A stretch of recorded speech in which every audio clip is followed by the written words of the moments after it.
programa de hoy, patriarca de Ucrania señala que están sobreviviendo solo por un milagro. Vaticano delega a obispos indicaciones para Semana Santa 2022 y les pide prudencia. Alertan sobre mensajes fraudulentos a nombre del patriarca latino de Jerusalén. Hola amigos, bienvenidos a su programa de noticias con enfoque católico. Soy Eddie Rodríguez Morel. Iniciamos el programa contándoles que el líder de la Iglesia Greco-Católica Ucraniana señaló que están sobreviviendo solo por un milagro. Veamos. El arzobispo mayor Sviatoslav Shevchuk, líder de la Iglesia Greco-Católica Ucraniana, se dirigió por video a los participantes de un encuentro online y presencial organizado por el Pontificio Instituto Oriental de Roma, donde aseguró que la población que sobrevive lo hace solo por un milagro continuo. De esta manera, el patriarca no pudo evitar emocionarse al describir la situación que se está viviendo en Kiev, la capital de Ucrania, donde la población ha sufrido el bombardeo ruso durante más de un mes y se disculpó por las lágrimas, asegurando que siente el deber de ser un predicador de esperanza.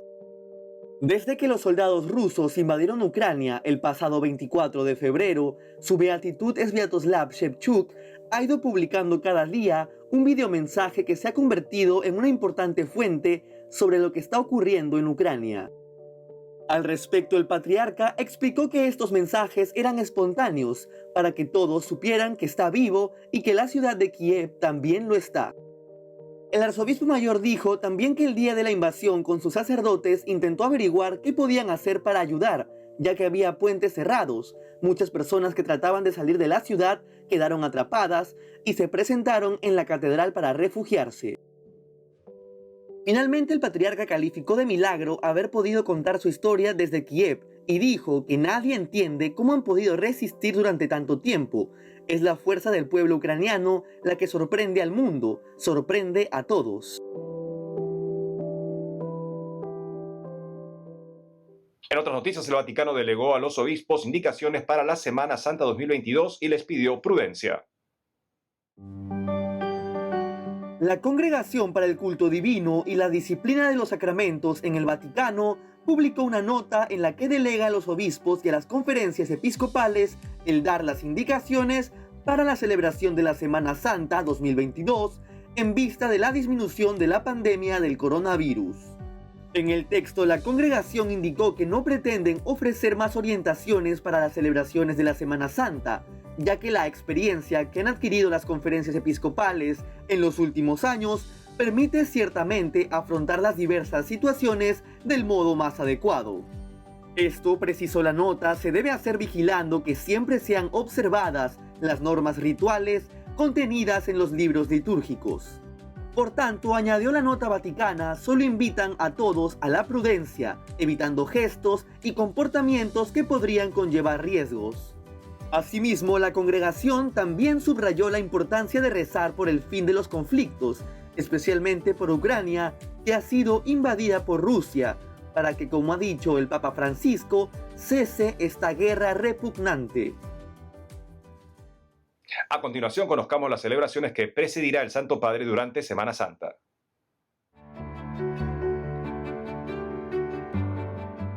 La oficina de prensa del Vaticano ha dado a conocer los detalles de las celebraciones que el Papa Francisco presidirá en Roma durante la Semana Santa de 2022. Tal y como ha confirmado la Santa Sede, el Santo Padre retoma las celebraciones que durante los 2 últimos años se han visto afectadas por las consecuencias de la pandemia del coronavirus. De esta manera, el Domingo de Ramos, 10 de abril, el Sumo Pontífice bendecirá las palmas y olivos de los fieles presentes en la Plaza de San Pedro a las 10 de la mañana. Además, al finalizar la procesión, presidirá la celebración eucarística.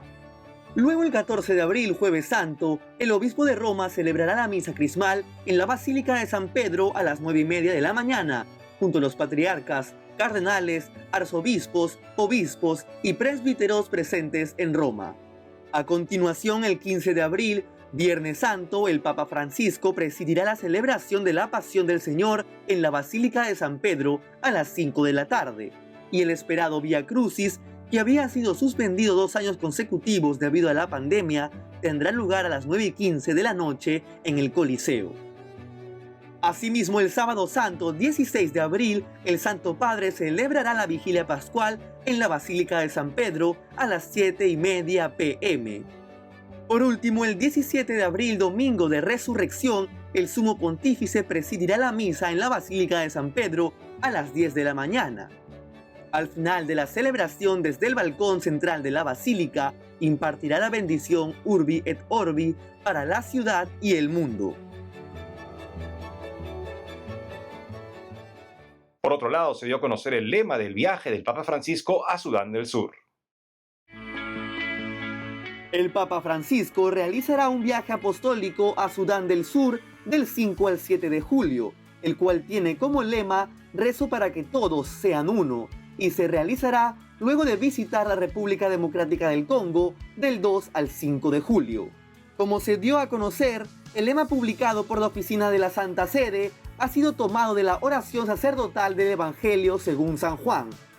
Asimismo, el Vaticano ha difundido el logo del viaje, que contiene la paloma de la paz, los contornos del mapa de Sudán del Sur con los colores de la bandera, una cruz y dos manos entrelazadas.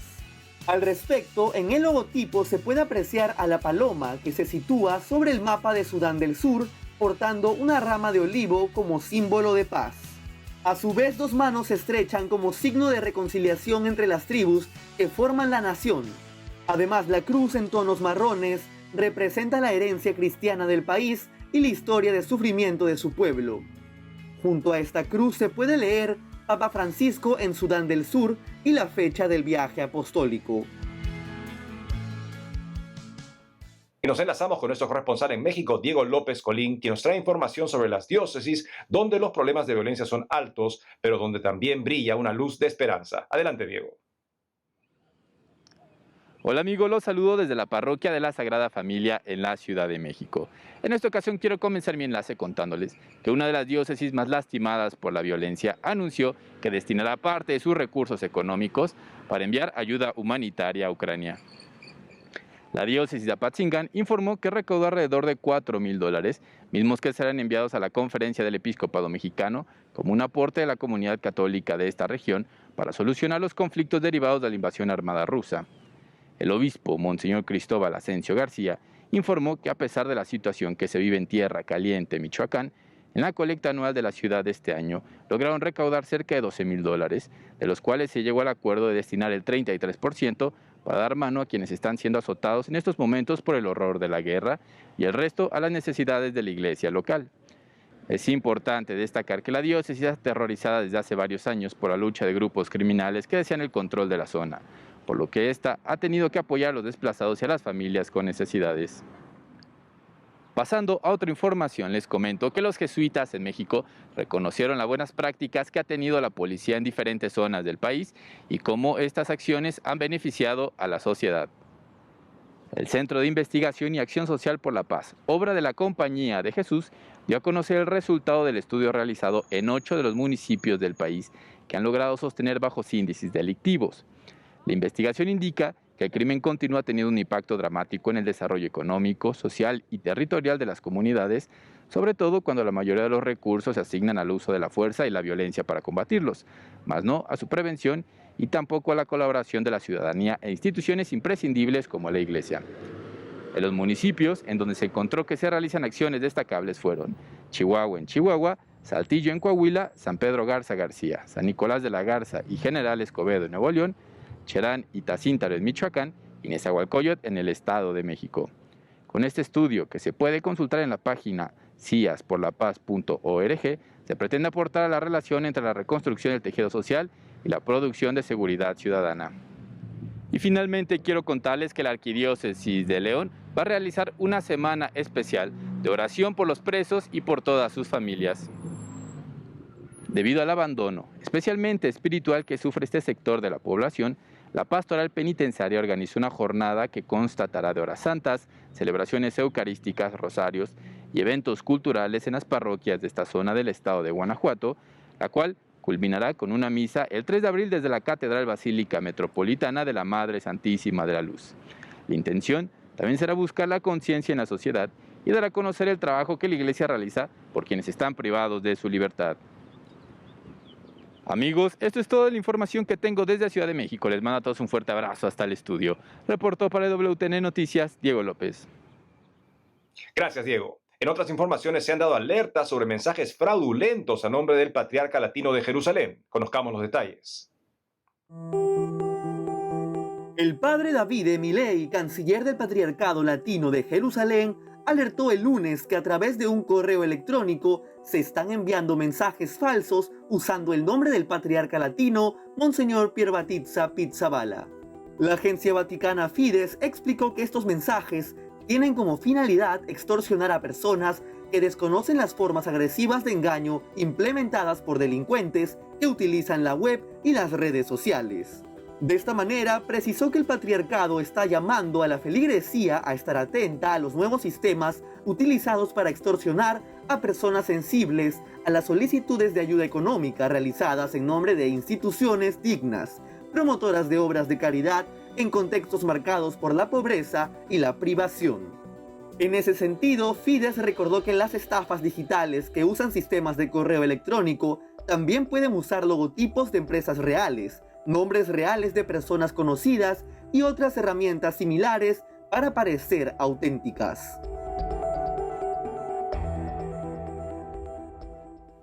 Y en la siguiente nota les contamos que el principal juez del Vaticano dictaminó que el cardenal Angelo Becciu no está sujeto al secreto pontificio en el presente juicio financiero en el Vaticano. El juez principal del Vaticano, Giuseppe Pignatone, dijo recientemente que el Papa Francisco ha dispensado al cardenal Angelo Becciu de la obligación del secreto pontificio, una regla de confidencialidad que protege información delicada sobre el gobierno de la Iglesia Universal. Al respecto, el decreto de Pignatone se da en el marco de que Becciu pueda testificar contra otra acusada en el juicio financiero del Vaticano, la autodenominada consultora de seguridad Cecilia Maroña. Asimismo, el dictamen sobre el secreto pontificio se emitió durante una audiencia en el juicio financiero que comenzó el año pasado. Como se sabe, el Vaticano realiza un histórico juicio con 10 acusados de malversación financiera, en su mayoría en relación con una propiedad en Londres comprada como una inversión prevista por la Secretaría de Estado. En ese contexto, la audiencia realizada hace poco consistió en un interrogatorio de más de 4 horas a Monseñor Mauro Carlino, exfuncionario de la Secretaría de Estado acusado de extorsión y abuso de poder, que se desempeñó como secretario personal del cardenal Becciu, y luego de Monseñor Edgar Peña Parra, sustituto de la Secretaría de Estado. El cardenal Angelo Becciu había invocado el secreto pontificio sobre sus tratos con Maroña, una italiana de 40 años acusada de malversación de más de 500.000 euros, unos $600.000, que recibió de la Secretaría de Estado a través de una empresa suya registrada en Eslovenia en 2018 y 2019. Cabe mencionar que el interrogatorio a Monseñor Mauro Carlino continuará en la próxima audiencia prevista para el 5 de abril. Amigos, tenemos que hacer una pausa, pero al volver, absuelven a mujer acusada por tuitear una frase de la Biblia sobre homosexualidad. Además, se estrena un cortometraje para rendir homenaje a los sacerdotes que hacen arder la iglesia de amor. Y volvemos con más noticias con Enfoque Católico.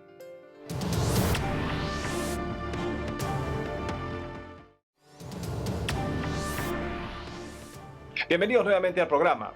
Y ahora les contamos en la siguiente nota que una mujer en Finlandia acusada de haber tuiteado una frase de la Biblia sobre homosexualidad ha sido absuelta por una corte de todos los cargos.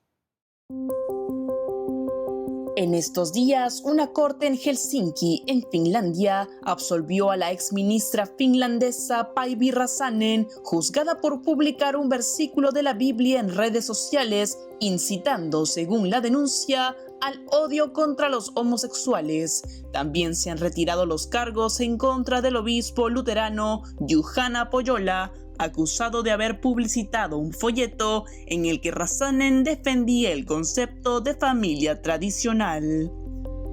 El caso, que ha atraído el interés mundial, ha concluido en un veredicto unánime. Räsänen y el obispo luterano han sido absueltos de todos los cargos, mientras que el Estado ha sido condenado a pagar unos $60.000 en costas judiciales.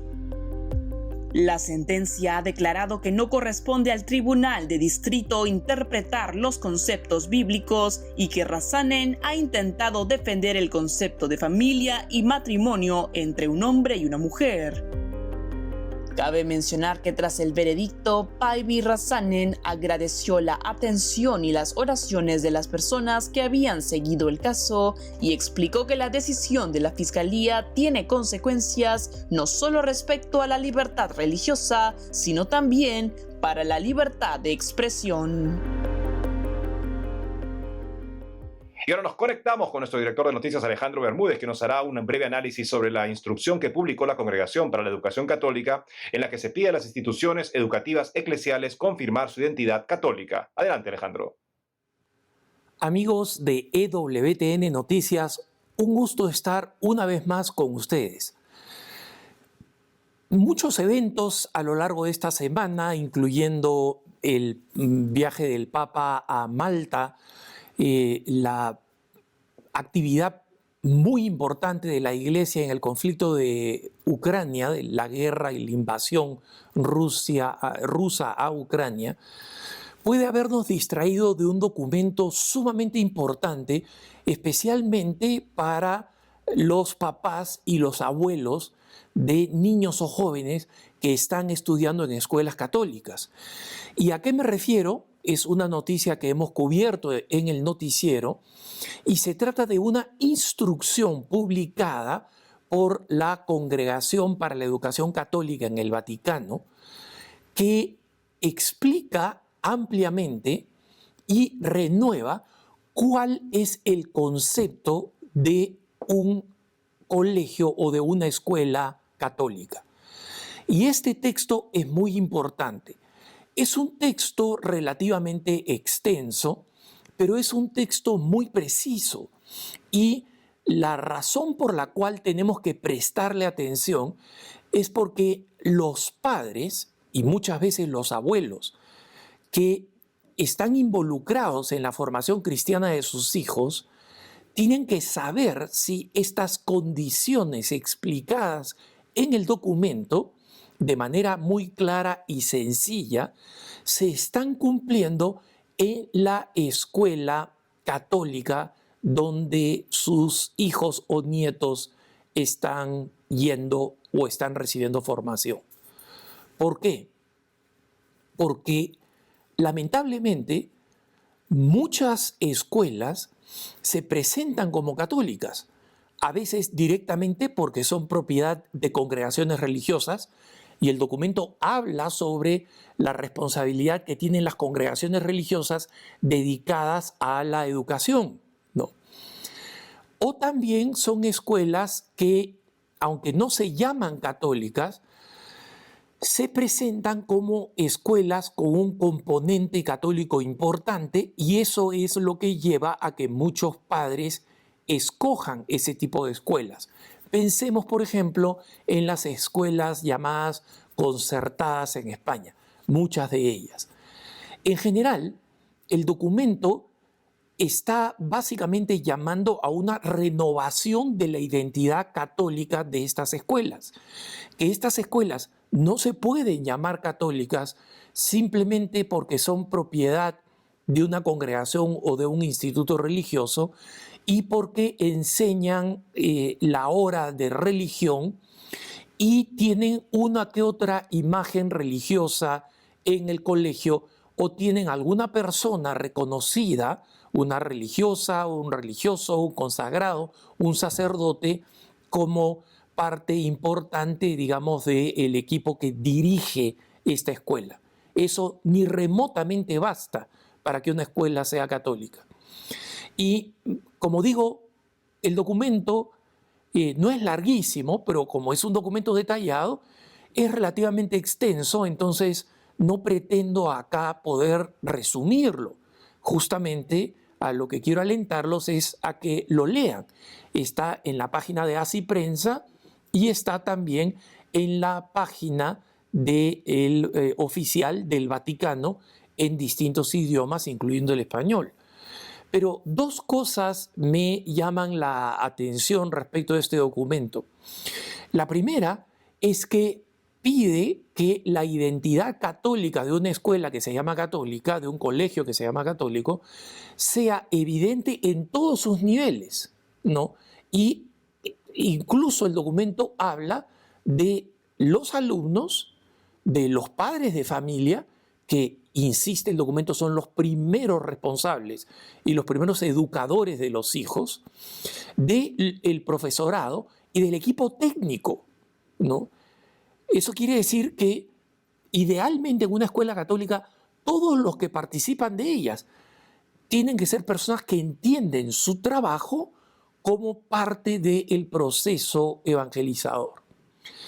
Entonces, quienes creen, no, bueno, mira, la química no es ni católica ni no católica, sí hay una diferencia entre un profesor que enseña química y que cree en Dios y cree que la enseñanza y el conocimiento de las leyes de la naturaleza son parte de la evangelización, con otro que no solamente no cree, sino que es hasta socarrón. Él siente que, digamos, es el único pensador libre allí en la escuela y de alguna manera minusvalora el papel de toda la enseñanza religiosa. Recuerdo una profesora laica muy buena de matemáticas que cuando fui a visitar una escuela católica en Estados Unidos, en su clase de matemáticas estaban en todas las paredes las distintas tablas, ¿no?, de multiplicación, estaban tablas logarítmicas, pero había un lema que iba de pared a pared encima de las pizarras que decía: por las matemáticas a Dios. No, miren esa expresión, por las matemáticas a Dios. Esta era una profesora católica, excelente matemática, pero era una profesora que estaba convencida que las matemáticas llevaban a Dios. Entonces, eso es lo primero que me llama la atención, y lo segundo que me llama la atención del documento es que la escuela, en todas las cosas que hace, tiene que ser una escuela que proyecte la identidad católica. ¿Cuántas veces las escuelas han dejado que algunos alumnos, digamos, supuestamente para respetar su espíritu de independencia, su espíritu de creatividad, de libertad, han permitido que pongan eventos, organicen eventos que son completamente contrarios a la enseñanza católica, ¿no? Y han dicho, bueno, esto no es algo que ha sido oficialmente hecho por la escuela. Una escuela no debería permitirlo nunca, así de sencillo. Lo primero que pueden hacer, por supuesto, es ir a la escuela y preguntar a las autoridades de la escuela si conocen la instrucción, si la han leído y cómo piensan aplicarla. Los dejo como siempre en compañía de la mejor información católica, EWTN Noticias.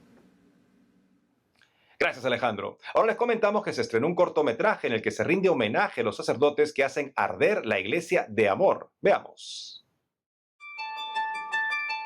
La iniciativa El Rosario de las 11 p.m. y Bosco Films lanzaron un corto titulado La iglesia que más brilla es la que arde de amor, un video de 5 minutos que rinde homenaje a los sacerdotes que trabajan fieles a Dios en medio del aprecio y desprecio de todo aquel que se cruza en su camino. En una nota de prensa, los realizadores explicaron que el corto es una iniciativa de Belén Perales, una empresaria española que fue atea durante 35 años y abrazó la fe a los 50. Ahora tiene un canal en YouTube con 300.000 seguidores donde reza con ellos el rosario.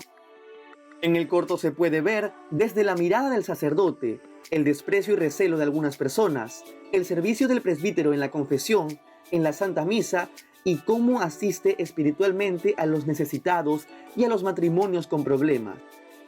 De esta manera, el video recuerda que el sacerdote trabaja cotidianamente para hacer presente a Cristo en medio del mundo. Como se dio a conocer, el corto fue grabado en las instalaciones y alrededores de la parroquia Santa María del Pinar en Madrid, en España. Además, en el papel de Jesús está Pietro Di Tano, y los demás son actores no profesionales que de esta manera quisieron también mostrar su agradecimiento a los sacerdotes. Finalmente, Belén resaltó que el corto es una acción de gracias a los sacerdotes por todo lo que hacen cada día por todos, para que sepan que hay muchas personas en el mundo que los quieren y rezan por ellos.